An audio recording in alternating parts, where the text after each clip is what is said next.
Keluaran ada tertulis suatu pasal kalau Allah akan menghukum bangsa Israel karena telah menyembah berhala.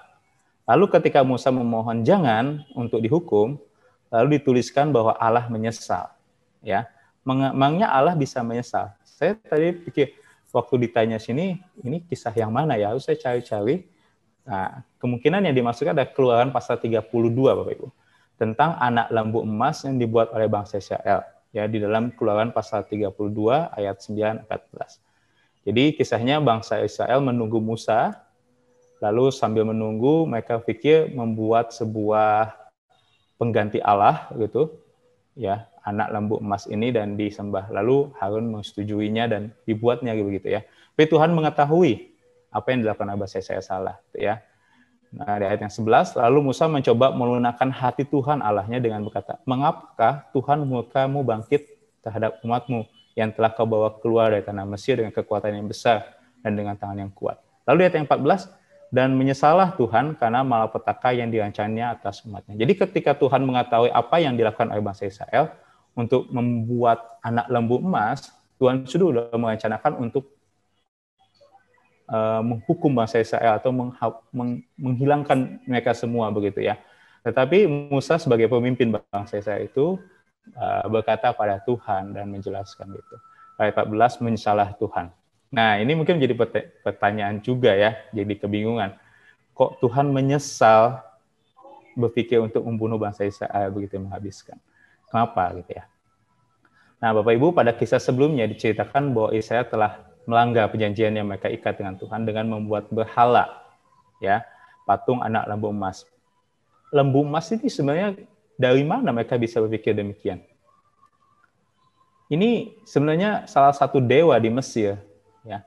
Jadi artinya mereka keluar dari Mesir masih ada kebiasaan hidup di Mesir dibawa-bawa keluar begitu ya. Nah, ada yang bilang lembu emas ini salah satu dewa di Mesir begitu ya. Ayat 1-6. Tuhan mengetahui perbuatan mereka dan ingin memusnahkan bangsa. Namun Musa tampil dan berusaha mengubah pikiran Tuhan. Ya, ini tanda kutip ya, berusaha mengubah pikiran Tuhan. Setelah Musa berhasil melunakkan hati Tuhan, kalau di bahasa Indonesia kita melunakkan hati Tuhan, sehingga membatalkan niat pemusnahannya, Musa turun dari gunung dan kedua belah batu di tangannya.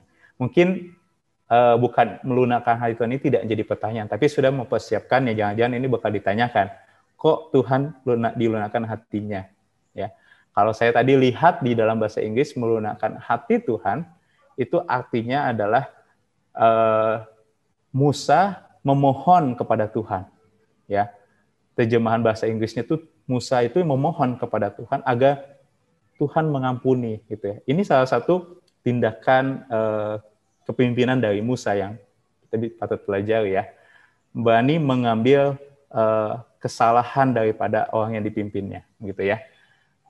Musa memohon kepada Tuhan, tapi kalau diterjemahkan di bahasa Indonesia Alkitab kita, berusaha untuk melunakkan hati Tuhan, gitu ya. Jadi ini dari tanda kutip kalau Bapak Ibu mau baca kembali. Tapi pertanyaannya kenapa Tuhan menyesal itu sebenarnya. Nah, lalu saya coba melihat apakah Tuhan benar-benar menyesal. Saya lihat dari Alkitab yang lain, dari kitab yang lain, terutama dari Maleakhi 3:6, Allah menyatakan bahwasannya aku, Tuhan, tidak berubah, dan kamu, Bani Yakub, tidak akan lenyap. Tuhan tidak berubah. Kalau menyesal berarti ada perubahan. Nah, ya, coba lagi ayat yang lain. Yakobus 1:17, setiap pemberian yang baik dari setiap anugerah yang sempurna, datangnya dari atas, diturunkan dari Bapa segala terang, padanya tidak ada perubahan atau bayangan karena pertukaran. Tidak ada perubahan. Tuhan itu sudah tahu dan berdaulat atas dirinya sendiri. Bilangan 23:19, Allah bukanlah manusia sehingga ia berdusta, bukan anak manusia sehingga ia menyesal. Masa kan ia berfirman dan tidak melakukannya, atau berbicara dan tidak menepatinya? Ya, ini jelas. Allah itu bukan manusia, artinya manusia yang bisa menyesal. Lalu maksudnya menyesal di sini kena apa begitu? Allah tidak mengubah pikirannya, Bapak Ibu. Ayat-ayat ini menegaskan Allah tidak berubah dan tidak dapat diubah, ayat-ayat yang tadi itu ya. Keluaran 32:14 ya menyatakan bahwa dalam bahasa aslinya kata menyesal diterjemahkan dari ungkapan bahasa Ibrani yang berarti berbelas kasihan. Ya. Allah berbelas kasihan pada bangsa Israel. Allah itu kasih, Allah itu mengasihi walaupun manusia jatuh dalam dosa. Dari awal ya, dari awal manusia jatuh dalam dosa, Tuhan sudah menyiapkan jalan keselamatan bagi manusia. Kalau Allah menyesal, dari Allah sudah membinasakan Adam dan Hawa, bukan? Ya, berarti di sini bukan menyesal dalam artian, oh, aduh, saya udah salah, katakan. Bukan begitu ya. Tapi menyesal itu bisa dalam artian berbelas kasihan. Karena dosa yang manusia itu menghasilkan dosa. Dosa menghasilkan keturunan yang berdosa. Terus begitu ya. Dan artinya di sini Tuhan itu sabar, panjang sabar, begitu ya. Ayat-ayat Alkitab menggambarkan Allah sepertinya mengubah pikirannya, sebenarnya hanya melakukan upaya manusia untuk memahami tindakan Allah. Allah yang tadinya mau melakukan sesuatu, namun sebenarnya malah terpotret melakukan sesuatu yang lain. Jadi bahasa menyesal ini adalah bahasa bagaimana si penulis Alkitab, penulis kitab, misalkan Keluaran itu, mencoba menggambarkan bagaimana tindakan Allah, gitu ya. Karena keterbatasan manusia untuk menjelaskan. Nah, di dalam Alkitab juga ada gaya bahasa yang namanya anthropomorphism atau anthropomorphisme, gitu ya. Agak susah, agak belibet gitu ya bacanya.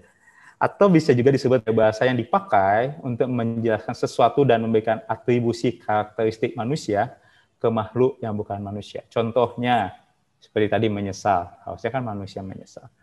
Hal yang lain, misalkan tangan Tuhan sedang merendah. Tangan Tuhan seperti apa? Sama kayak tangan kita. Kalau misalkan sama, seberapa besar tangan Tuhan? Apakah benar ada tangan Tuhan di luar bumi ini? Coba dicari ada tangan Tuhan. Enggak. Kenapa ada tangan Tuhan sedang merendah? Itu artinya apa? Gaya bahasa. Untuk menjelaskan dengan menggunakan karakteristik manusia kepada makhluk yang bukan manusia, yaitu pada Tuhan. Sama juga dengan menyesal. Jadi jangan dianggap Tuhan menyesal sama seperti kita menyesal, gitu ya. Karena Dia Maha Tahu dan Dia juga berdaulat.